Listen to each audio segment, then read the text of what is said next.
안녕하세요. 정신건강의학과 전문의 김윤수입니다. 40년 넘게 환자분들을 만나오면서 오늘만큼은 제가 직접 여러분께 꼭 전해드리고 싶은 이야기가 있어서 이 자리에 섰습니다. 한국에서 매일 10명 이상의 어르신이 스스로 삶을 포기합니다. 이 숫자를 들으시고 어떤 생각이 드시나요?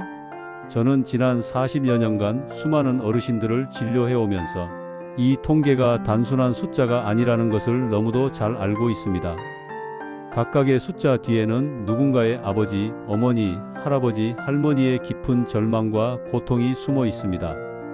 제가 오늘 이 영상을 만든 이유는 단 하나입니다. 이런 비극을 막을 수 있다는 것, 그리고 여러분이 그 변화의 시작점이 될 수 있다는 것을 알려드리고 싶기 때문입니다. 혹시 최근에 부모님께서 요즘 잠이 안 와, 몸이 여기저기 아프네, 입맛이 없어라고 말씀하신 적 없으신가요? 단순히 나이 탓이라고 넘기셨나요? 의사로서 제가 드리는 첫 번째 조언은 이것입니다. 어르신들의 이런 신체적 호소 뒤에는 종종 마음의 병이 숨어 있다는 것입니다. 오늘 제가 40여 년의 임상 경험을 바탕으로 고령자 정신건강의 현실과 우리가 할 수 있는 구체적인 방법들을 말씀드리겠습니다.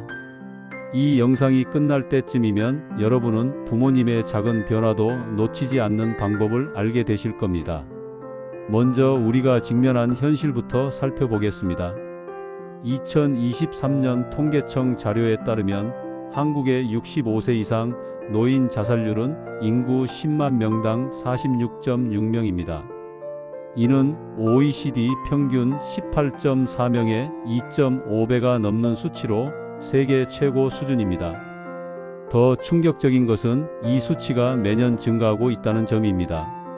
제가 지난주에 만난 78세 박 할머니의 사례를 말씀드리겠습니다. 외래에 오셨을 때 선생님, 저는 몸이 너무 아파서 왔어요 라고 하셨습니다. 하지만 자세히 이야기를 들어보니 2년 전 남편을 잃고 혼자 지내면서 점점 우울해지셨던 거였습니다. 밤에 잠이 안 와요. 음식 맛을 모르겠어요. 온몸이 쑤셔요 라는 증상들이 모두 우울증의 신호였습니다. 하지만 할머니 본인도 심지어 가족들도 이것이 정신적인 문제라는 것을 인식하지 못했습니다. 이런 경우가 정말 많습니다. 저널 오브 코리안 메디컬 사이언스에 발표된 연구에 따르면 65세 이상 어르신의 30% 이상이 우울 증상을 경험하지만 실제로 치료받는 분은 10%도 되지 않습니다. 왜일까요? 대부분 나이 들면 그런 거지라고 생각하시기 때문입니다. 의학적으로 말씀드리면 사회적 고립과 우울이 신체에 미치는 영향은 매우 심각합니다. 만성 스트레스 호르몬인 코르티솔이 지속적으로 분비되면서 면역 시스템이 약화됩니다. 실제로 하버드 의대의 20년 추적 연구에서는 사회적 고립이 조기 사망 위험을 50% 증가시킨다고 보고했습니다. 이는 하루에 담배 15개 피를 피우는 것과 같은 수준입니다. 또한 우울증이 있는 어르신은 치매 발생 위험이 2배 증가합니다. 뇌의 해마 부위가 위축되고 신경 전달 물질의 균형이 깨지기 때문입니다. 이것이 단순한 마음의 문제가 아닌 이유입니다. 지난달에는 85세 김 할아버지를 만났습니다. 가족들이 할아버지가 자꾸 죽고 싶다고 말씀하세요 라며 모셔왔는데 알고 보니 반복적인 신체 검사에서도 원인을 찾을 수 없는 만성 통증으로 고생하고 계셨습니다. 정신건강의학과 치료를 통해 우울증을 호전시키자 놀랍게도 만성 통증도 함께 좋아졌습니다. 여러분께 질문 드립니다. 혹시 부모님께서 최근에 자주 아프다고 하시거나 병원을 자주 다니시는데도 특별한 진단을 받지 못하신 적이 있나요? 댓글로 경험을 공유해 주세요. 그렇다면 왜 이런 일이 일어나는 걸까요? 제가 임상에서 관찰한 주요 원인들을 설명드리겠습니다. 첫 번째는 은퇴 후의 급격한 환경 변화입니다. 많은 어르신들이 할 일이 없어졌다고 호소하십니다. 정신의학에서는 이를 역할 상실 우울증이라고 합니다. 40년간 직장에서 인정받고 필요한 존재였던 분이 하루아침에 그 모든 것을 잃게 되는 겁니다. 특히 남성 어르신들의 경우 더 심각합니다. 여성 어르신들은 상대적으로 가족 내 역할이나 지역사회 활동을 통해 사회적 관계를 유지하는 경우가 많지만, 남성들은 직장 중심의 인간관계에 의존해 왔기 때문에 은퇴 후 고립되기 쉽습니다. 두 번째는 배우자나 친구들의 상실입니다. 75세 이상에서는 배우자 사별률이 50%를 넘습니다. 50년, 60년을 함께한 반려자를 잃는다는 것은 단순한 슬픔을 넘어서는 존재론적 위기를 가져옵니다. 제가 진료한 한 할머니는 남편이 죽고 나니 내가 누구인지 모르겠다고 하셨습니다. 정신의학적으로 이는 복잡성 애도 장애의 증상입니다. 정상적인 애도 과정을 거치지 못하고 1년 이상 지속되는 강렬한 슬픔과 절망감을 경험하는 상태입니다. 세 번째는 경제적 불안입니다. 2023년 기준 노인 빈곤율 40.4%라는 수치가 이를 말해줍니다. 기본적인 생존의 위협을 느끼는 상황에서 정신건강을 유지하기란 매우 어렵습니다. 특히 자식들에게 짐이 되고 싶지 않다는 생각이 자존감을 더욱 떨어뜨립니다. 네 번째는 신체 질환으로 인한 활동 제약입니다. 관절염, 당뇨병, 고혈압 등의 만성 질환은 단순히 몸만 아프게 하는 것이 아닙니다. 활동 범위가 줄어들면서 사회적 고립이 심화되고, 이는 다시 우울증으로 이어지는 악순환이 됩니다. 마지막으로 현대 사회의 급속한 변화도 큰 원인입니다. 디지털화, 코로나19로 인한 비대면, 문화 확산 등으로 어르신들은 점점 더 소외감을 느끼고 계십니다. 여러분의 부모님은 이런 변화들을 어떻게 경험하고 계실까요? 은퇴 후 적응은 잘하고 계신가요? 하지만 절망할 필요는 없습니다. 40년간의 임상 경험을 바탕으로 말씀드리면 고령자 우울증과 자살은 충분히 예방하고 치료할 수 있습니다. 구체적인 해결책들을 말씀드리겠습니다. 먼저 지역사회 프로그램의 적극적인 활용입니다. 경로당은 단순한 쉼터가 아닙니다.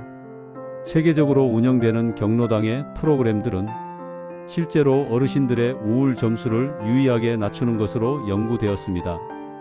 특히 집단 활동의 효과는 탁월합니다. 함께 노래하고 운동하고 대화하는 것만으로도 세로토닌과 옥시토신 같은 행복 호르몬이 분비됩니다. 부산의 한 경로당에서는 어르신들이 직접 팟캐스트를 제작하는 프로그램을 운영하는데 참여자들의 우울 지수가 평균 40% 감소했습니다. 의료적 개입도 매우 중요합니다. 많은 분들이 정신건강의학과에 대한 편견을 가지고 계시는데 이는 매우 안타까운 일입니다. 고령자 우울증은 전문적인 치료가 필요한 질병입니다. 항우울제 치료에 대해서도 말씀드리겠습니다. 어르신들은 젊은 층보다 약물에 민감하게 반응하므로 반드시 노인 정신의학을 전문으로 하는 의사의 진료를 받으셔야 합니다. 기존 복용 약물과의 상호작용, 신장 기능, 간 기능 등을 종합적으로 고려해서 처방해야 합니다. 또한 인지행동치료, 집단치료 등의 정신치료도 매우 효과적입니다. 특히 어르신들에게는 회상치료라는 특별한 접근법이 도움이 됩니다. 과거의 긍정적인 경험들을 되돌아보며 자존감을 회복하는 방법입니다. 치매 조기 검진도 빼놓을 수 없습니다. 초기 치매와 우울증은 증상이 유사해서 감별이 어려울 수 있습니다. 정기적인 인지기능 검사를 통해 조기 발견하면 치료 효과를 크게 높일 수 있습니다. 가족의 역할에 대해서도 구체적으로 말씀드리겠습니다. 단순히 안부 전화를 드리라는 말씀이 아닙니다. 의학적으로 검증된 소통 방법들이 있습니다. 첫째, 정기적이고 예측 가능한 연락입니다. 매주 일요일 오후 3시에 전화 드릴게요처럼 일정한 패턴을 만드세요. 이는 어르신들에게 안정감과 기대감을 줍니다. 둘째, 구체적인 질문을 하세요. 어떻게 지내세요? 보다는 어젯밤 잠은 잘 주무셨어요?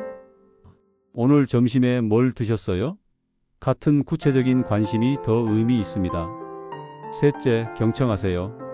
같은 이야기를 반복하셔도 끝까지 들어주세요. 어르신들에게는 자신의 이야기를 들어주는 사람이 있다는 것 자체가 치료입니다. 최신 기술도 도움이 될 수 있습니다. AI 돌봄 로봇은 단순한 장난감이 아닙니다. 일상적인 대화를 통해 어르신들의 인지 기능을 자극하고 복용할 약이나 운동 시간을 알려주며 응급 상황 시 가족에게 연락도 해줍니다. 원격 모니터링 시스템도 주목할 만합니다. 집안에 설치한 센서들이 어르신의 일상 패턴을 파악해서 이상 신호를 감지하면 즉시 알림을 보냅니다. 실제로 이런 시스템을 통해 응급 상황에서 생명을 구한 사례들이 많이 보고되고 있습니다. 여러분께 질문합니다. 이런 방법들 중에서 우리 부모님께 당장 적용할 수 있는 것이 있다면 무엇일까요?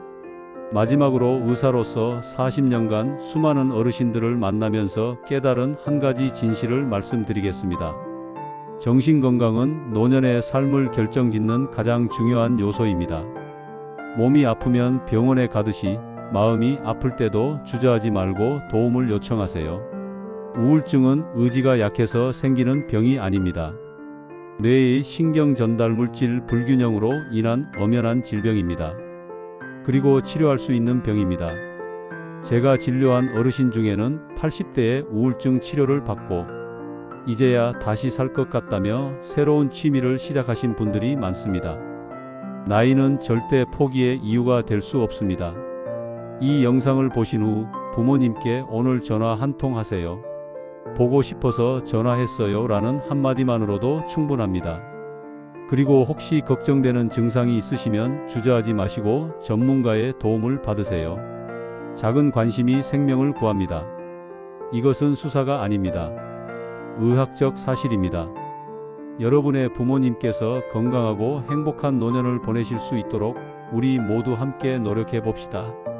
댓글로 여러분의 경험이나 궁금한 점을 남겨주시면 성실히 답변 드리겠습니다. 또한 어느 지역에서 시청하시고 계시는지 남겨주세요.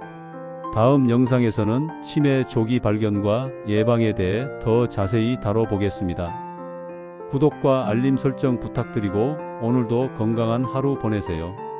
감사합니다.